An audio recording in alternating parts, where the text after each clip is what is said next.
Salut à tous, c'est Julien Ponce et bienvenue pour un nouveau tuto Affinity. Sur ma chaîne YouTube, vous retrouverez un tuto par semaine, a priori chaque mercredi, sur Affinity Photo.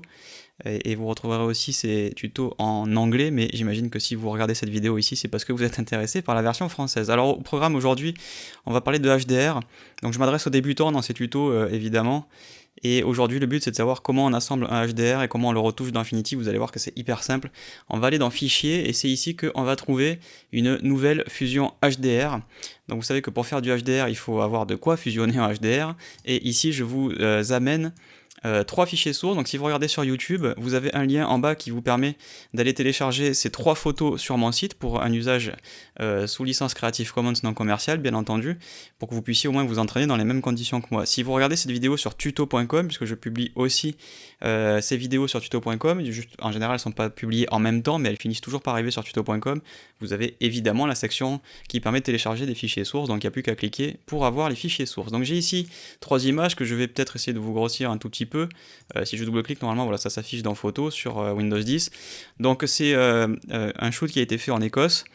Et j'ai fait un bracketing, c'est-à-dire que j'ai fait trois expositions, une sous X, une sur X et une médiane. Donc là vous les avez toutes les trois.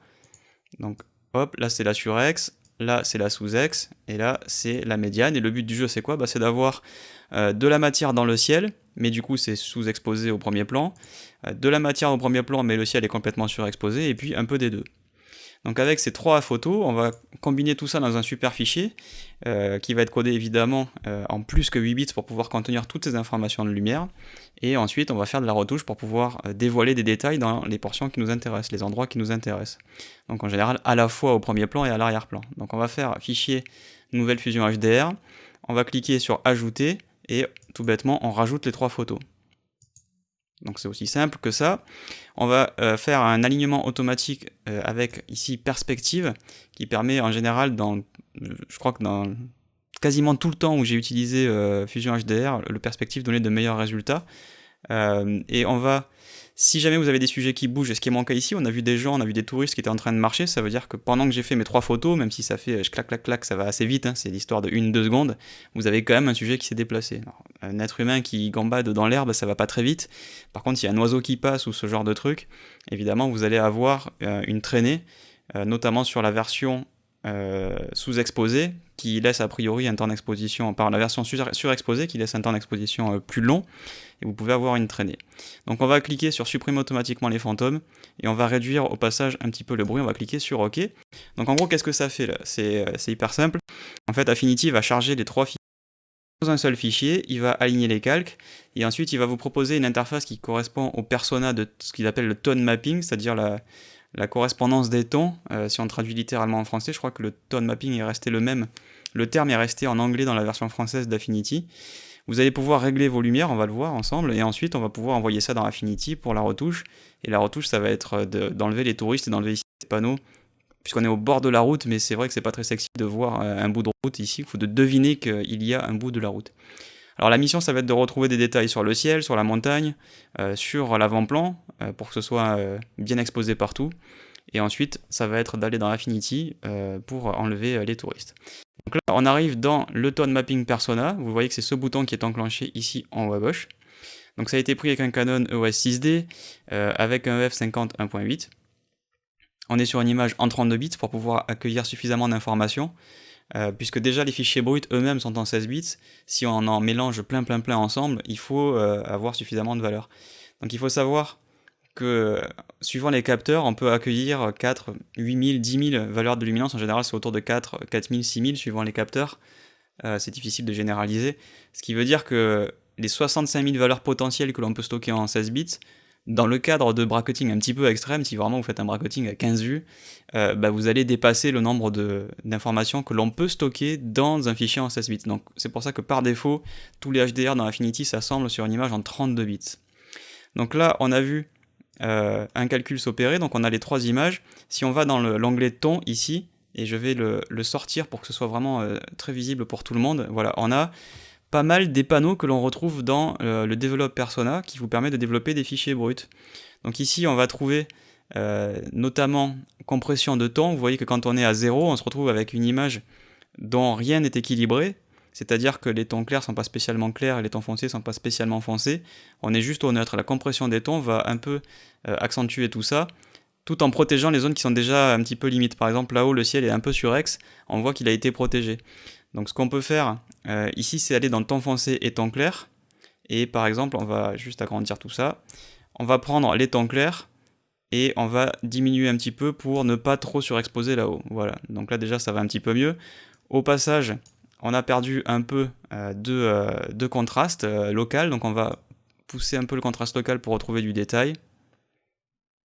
Et on va pousser un peu la vibrance pour retrouver un peu de couleur. Alors on aurait pu se servir accessoirement d'un des pré-réglages qui sont ici sur la gauche, donc des paramètres prédéfinis. On voit qu'ils sont classés par catégorie. Mais moi je préfère vous montrer comment le faire à la main. Donc une fois qu'on est content de notre développement, on peut cliquer sur appliquer et on va arriver dans Affinity Photo, comme n'importe quelle autre image. Donc là on va aller chercher, on est sur le calque, donc c'est bon. On va aller zoomer, donc CTRL roulette, et on va prendre le lasso avec la touche L. Et le but du jeu, alors là je suis avec un contour progressif de 30, ça va être de sélectionner monsieur et madame pour les enlever. Donc là je fais ça à la souris, tranquillou. Et je vais aller dans édition et je vais mettre retoucher. C'est ce qui correspond au contenu pris en compte dans Photoshop. Donc en gros, voilà, on lui demande de créer de la matière à partir de la texture environnante sur la sélection. On aurait pu faire ça au tampon, mais bon, il fait tout le job tout seul, donc ma foi, autant s'en servir. Vous voyez, il fait vraiment un super travail. Donc on va descendre, il ne faut pas oublier le reflet, histoire de ne pas se faire trahir. Ce serait quand même dommage d'oublier le reflet. Donc le raccourci c'est Alt Backspace. Donc la touche en français dit retour, même historiquement retour chariot pour les machines à écrire. Édition retouchée, je pense pas que ça parle à beaucoup de monde édition retour chariot, mais bon. Et il nous reste la route ici. Alors le but du jeu ça va être de prendre tout ce morceau et on va tenter le coup. Si ça marche pas bien, c'est pas grave. Mais je pense que là il y a vraiment suffisamment de matière autour pour inventer quelque chose qui marche bien. Donc édition, retouche, et bim, voilà, parfait. Et on a enlevé les touristes sur cette photo. Donc ensuite, ce que vous pouvez faire, c'est éventuellement travailler avec un calque de réglage. Donc on va aller chercher réglage et on va chercher un tout bête luminosité contraste. Alors lui, son job, c'est vraiment comme son nom l'indique, d'accentuer le contraste et la luminosité. Sur cette photo, ce que j'ai envie de faire, c'est de contraster, mais uniquement sur le ciel, parce que le premier plan est déjà très très riche. Donc on va aller dans calque. On va sélectionner ce calque de réglage, on va utiliser le noir au premier plan, on va prendre du pinceau et donc on va gommer le masque. Enfin, on va peindre en noir pour dire au réglage ici de ne pas s'appliquer. Donc juste je vérifie un truc, je vérifie que je suis bien sur le masque, voilà, que j'ai bien du noir parce que là j'ai rien fait, voilà. Et maintenant on voit que on va décontraster entre guillemets, c'est-à-dire que là le réglage ne s'appliquera plus. Donc on ne contraste que sur le ciel et sur la montagne. Ce premier plan il est déjà suffisamment riche. C'est pas la peine d'aller plus loin. Voilà. Et voilà le travail. Donc là, on a maintenant notre paysage assemblé en HDR et développé en HDR. Vous avez vu, c'est vraiment hyper simple. Et ce que l'on peut faire pour éventuellement vous donner un peu de choix, c'est on peut aller dans Réglages et faire une version noir et blanc. Après, à vous de voir laquelle vous préférez. Donc ici, chaque couleur a été convertie. Elle a été convertie en niveau de gris. Donc on peut prendre les rouges et leur dire d'être un peu plus foncés pour resserrer le premier plan, pareil au niveau des jaunes. On va prendre les bleus et pareil on va les contraster pour avoir vraiment du détail sur la montagne. Et par contre au niveau des nuages, les nuages sont pris dans rien du tout. Pourquoi ? Parce que ils sont très désaturés en fait. Donc si on voulait faire un ciel vraiment très menaçant pour notre noir et blanc, il faudrait en fait refaire un calque de réglage, luminosité contraste. On peut en faire un autre, donc voilà, là j'en ai rappelé un autre, et on pourrait baisser la luminosité, augmenter encore le contraste, et encore une fois, venir tout gommer. Cette fois-ci on va prendre une brosse un petit peu plus grande, puisqu'il faut aussi qu'on prenne la montagne. On va faire quelque chose de très diffus. Voilà, et vous voyez qu'on va pouvoir avoir un ciel très très menaçant, très dramatique, mais ne pas non plus complètement boucher le premier plan. Voilà, et là on a vraiment un ciel qui est super joli. Tac. Donc en gros, ces deux trucs-là, on pourrait les mettre dans un dossier, grouper les calques et l'appeler version noir et blanc. noir et blanc. Clic. Voilà, on a développé un HDR en version couleur et on a développé une version en noir et blanc. Voilà, c'est tout pour ce tuto Affinity. J'espère que ça vous a plu, que du coup vous allez pouvoir commencer à explorer le HDR dans Affinity Photo. C'est vraiment super bien fait. N'oubliez pas de regarder mon site officiel julienponce.com, vous trouverez toutes mes dernières productions, mon portfolio, mais aussi mes tutos premium en anglais. Vous par contre, j'imagine que ce qui vous intéressera, ce sont les tutos en français. Donc ma chaîne YouTube, youtube.com/julienponce, tout bêtement, et vous pouvez vous abonner pour être notifié.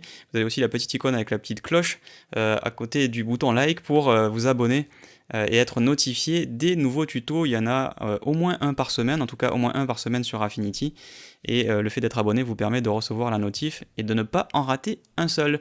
Et vous pouvez retrouver ma page Facebook officielle, facebook.com/julienponceuk. Vous reconnaîtrez le logo. C'est un moyen assez facile de rentrer en contact avec moi grâce à la messagerie de Facebook Messenger, et je poste tout ce qui m'inspire en rapport à l'infographie, la photographie, le cinéma, les jeux vidéo, mais aussi évidemment mes nouveaux tutos, mes opérations promo. C'est pas mal aussi pour trouver des tutos à prix réduit, et aussi des fois on fait des concours pour faire gagner des trucs avec différents partenariats, notamment assez souvent évidemment avec tuto.com. Voilà ce qu'on pouvait dire aujourd'hui sur le HDR pour les débutants dans Affinity Photo. Je vous retrouve très bientôt pour un nouveau tuto Affinity. Salut!